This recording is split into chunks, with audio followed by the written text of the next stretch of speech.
masuk itu suratnya di offline atau dikirim di grup saja ya. Ibu. Oke, baik.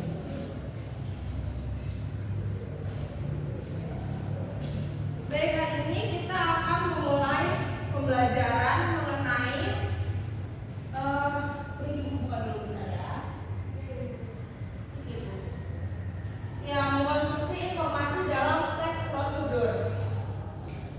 Anak-anak kan masih ada ingat tidak materi minggu lalu kita membahas apa?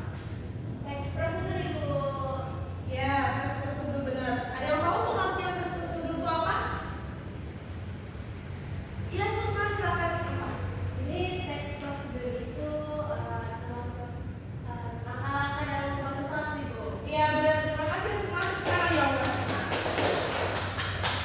Ya, jadi teks prosedur itu merupakan langkah-langkah dalam kegiatan. Jadi, pasti kalian juga sudah pernah melakukan kegiatannya di kehidupan sehari-hari. Contohnya siapa di sini yang suka memasak? Angkat tangan. Saya, Ibu. Iya. Coba Amel, kalau memasak kan pasti ada tahapan-tahapan ya kan? Ya, pasti taunya dari YouTube juga bisa, atau dari ibu juga mengajari mungkin ya. Jadi prosedur ini bisa jadi tahapan-tahapan kegiatan, tahapan membuat sesuatu atau tahapan dalam perencanaan kegiatan. Oke. Kita di sini kita akan melanjutkan materi minggu lalu teks prosedur. Sekarang kita akan membahas mengonstruksi informasi dalam teks prosedur. Kita ulas kembali ya pengertian teks prosedurnya. Ada yang ingin membacakannya? Ya, silakan. Pengertian teks prosedur.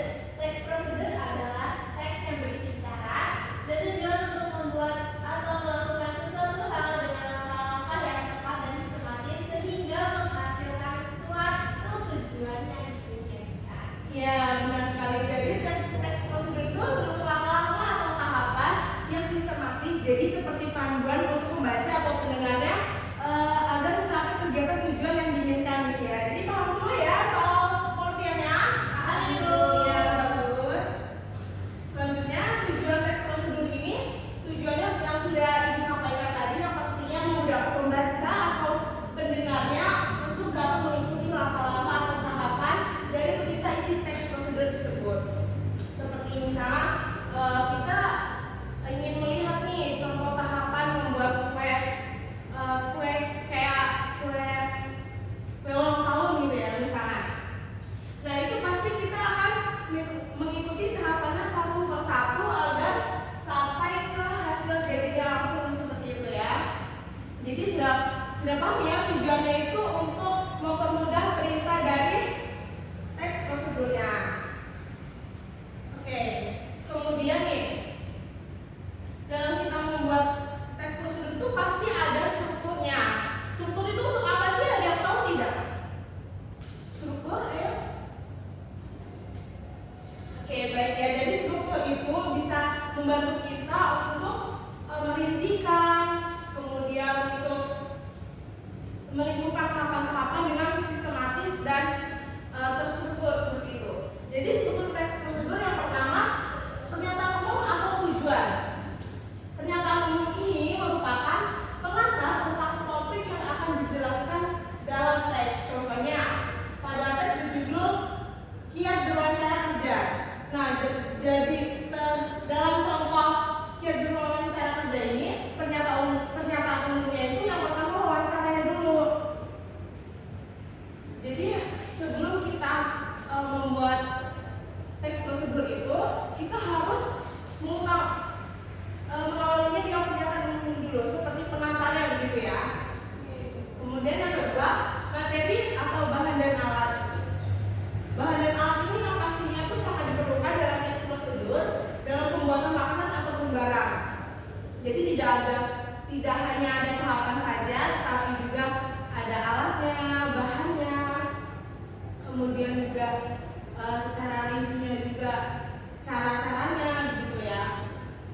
Kemudian dari bahan, dari alat, kita juga harus menetapkan langkah-langkahnya pasti ya. Nah, langkah-langkah ini harus dibuat secara rinci agar pembaca dan pendengar juga itu mengerti gitu apa yang akan disampaikan di kegiatan kegiatan tes prosedur itu supaya mencapai tujuan tertentu gitu ya. Jadi secara rinci agar pembacanya juga itu mengerti dengan topik yang disampaikan.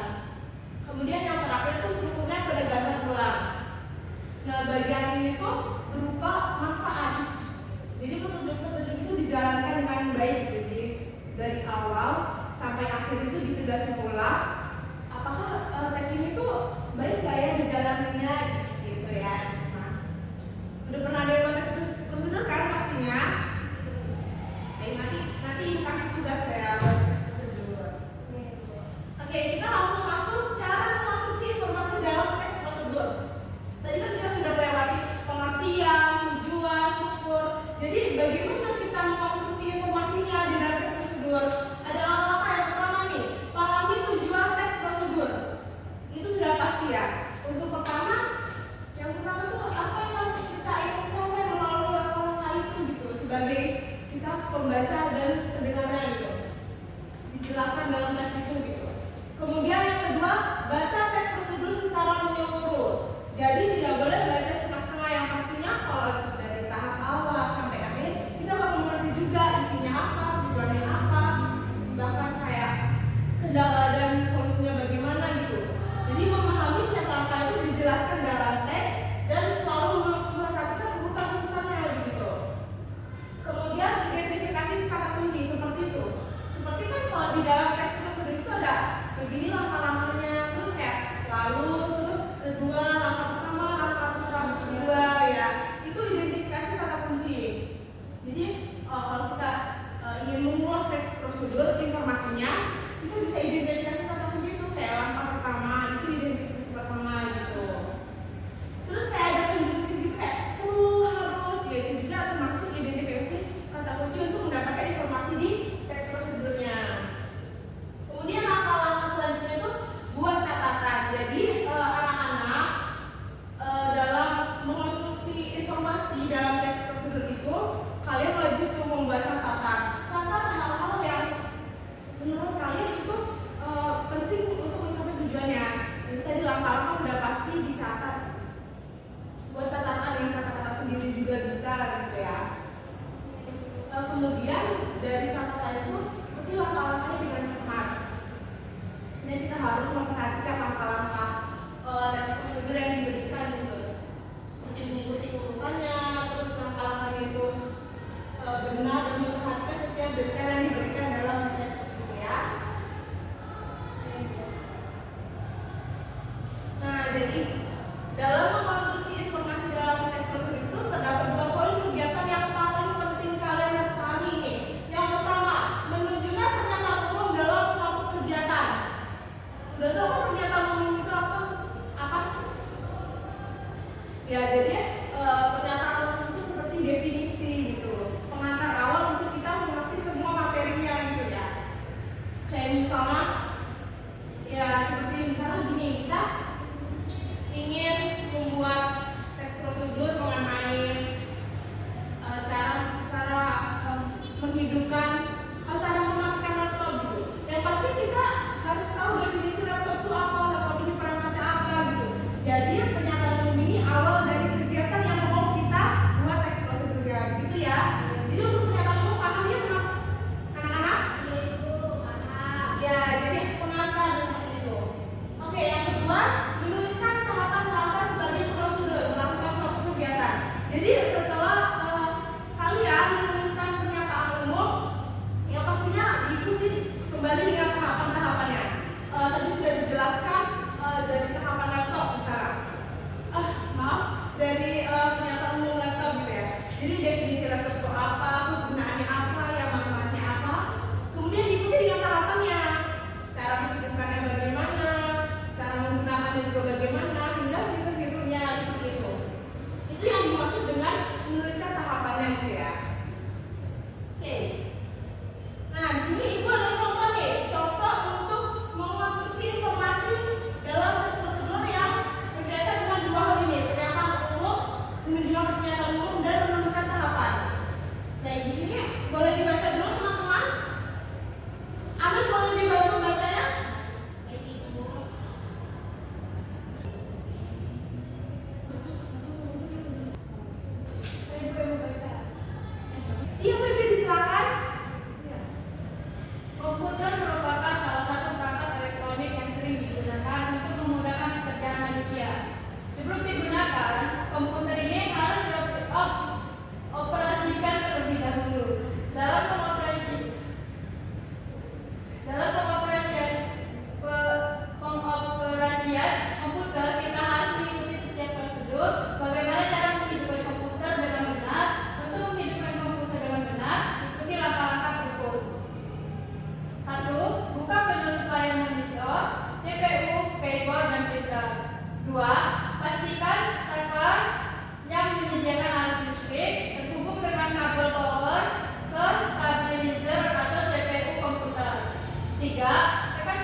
pembaca dan pendengar itu untuk melakukan itu untuk mencapai tujuannya. Ini kan tes prosedurnya untuk ini ya, membuka laptop gitu. Pasti tujuannya untuk membuka laptop seperti itu ya. Ini udah pada sarapan belum ya? Aku lemes banget. Udah pada sarapan belum nih di rumah? Kita tepuk semangat dulu ya. Gimana ya? Bisa semua ya? Baik. Tepuk semangat. Semangat. Semangat. Ya, Masya Allah, masih semangat kayaknya tuh belajar. Ya.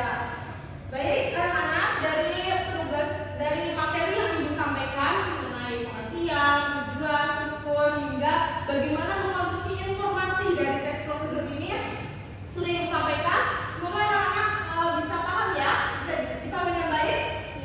Ya baik, selanjutnya ini Ibu ada penugasan. Mungkin jika disampaikan, jika dikerjakan sendiri waktunya tidak cukup karena kita juga udah habis ya waktu jam pelajarannya. Jadi Ibu berikan ini untuk di rumah ya, dikerjakan di rumah. Ibu jelaskan dulu untuk penugasan ini ada di buku paket bahasa Indonesia di halaman 9 sampai 10. Ada yang bawa paketnya kan? Baik, jadi nanti di rumah dibuka ya, di halaman 9 sampai 10 itu ada tes prosedur yang berjudul cara menghidupkan komputer dan cara mematikannya. Nanti di situ kalian tentukan nih di bagian mana yang termasuk pernyataan umum dan bagian mana yang melakukan tahapan. Tadi sudah paham nggak ya? Kemudian penugasan yang kedua ini kalian harus lebih kritis nih mencarinya, cari bacaan atau buku tentang perintah melakukan suatu kegiatan. Kemudian catat langkah-langkahnya.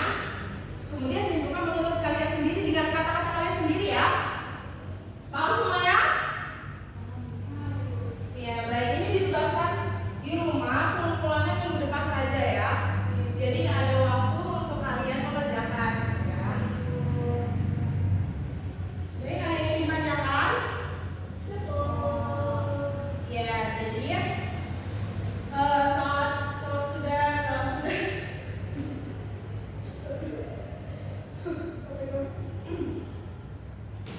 Ya.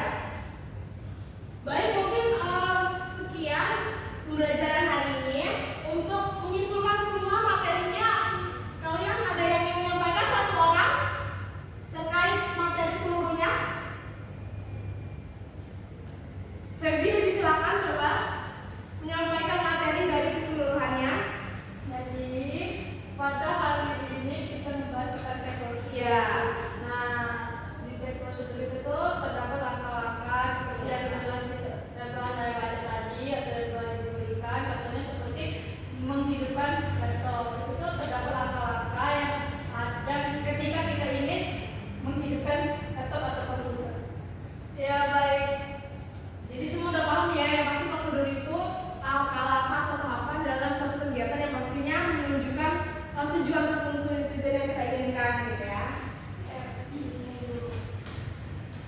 Baik, mungkin itu saja ya pembelajaran hari ini. Pekan depan kita bertemu lagi. Tugasnya sudah dikumpul ya, sudah dikumpul. Ya nanti rencana untuk pekan depan kita akan diskusi kelompok dari hasil tugasnya ya. Ya, jadi menyimpulkan masing-masing pendapat kalian. Baik, untuk menutup pembelajaran, ketua kelas disilakan untuk memimpin doa. Baik teman-teman, sebelum kita pulang, mari kita berdoa untuk percaya dan doa masing-masing. Berdoa mulai. Doa selesai. Ya, terima kasih anak-anak. Sampai berjumpa di pertemuan selanjutnya. Wassalamualaikum warahmatullahi wabarakatuh. Waalaikumsalam warahmatullahi wabarakatuh. Duluan ya. Ya Bu. Assalamualaikum warahmatullahi wabarakatuh. Izin memperkenalkan diri, saya Pinky Maharani sebagai observer lisan dari saudara Asyifa Khadijah. Dalam membuka pelajaran sudah lengkap, namun ketika ingin memulai pelajaran banyak melakukan kegiatan lain sehingga siswa lebih fokus kepada apa yang dilakukan oleh guru, tidak fokus kepada pembukaan pelajaran. Di kegiatan inti penjelasan materi sudah lengkap, namun catatan cara menyampaikan materinya terlalu cepat sehingga siswa yang mendengarkan terburu-buru saat mendengarkan suara sudah stabil. Kemudian terlalu sering melihat salindia sehingga fokusnya ke salindia tidak ke siswanya. Apresiasi sudah sangat bagus, sangat mengapresiasi siswa dan sudah memenuhi syarat apresiasi siswa. Nah, untuk bagian penutupnya, Saudari Asyifa Khadijah sudah bagus saat menutup pelajaran, merefleksikan materi dan mengulas materi yang telah ditugaskan secara baik. Sekian, saya akhiri. Wassalamualaikum warahmatullahi wabarakatuh.